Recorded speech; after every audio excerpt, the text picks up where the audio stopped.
અમદાવાદમાં શિયાળાની વિદાય વચ્ચે સવારે ધુમ્મસની ચાદર જોવા મળી। અમદાવાદના વિવિધ વિસ્તારમાં સવારના સમયે ધુમ્મસ જોવા મળ્યું। ધુમ્મસના કારણે વિઝિબિલિટીમાં ઘટાડો થયો છે। વાહન ચાલકોને વાહનોની હેડલાઇટ ચાલુ રાખવાની પણ ફરજ પડી હતી।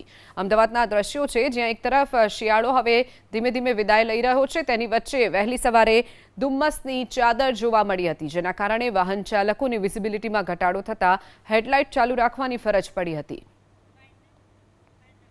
અમદાવાદમાં શિયાળાની વિદાય વચ્ચે સવારે ધુમ્મસની ચાદર જોવા મળી। અમદાવાદના વિવિધ વિસ્તારમાં સવારના સમયે ધુમ્મસ જોવા મળ્યું।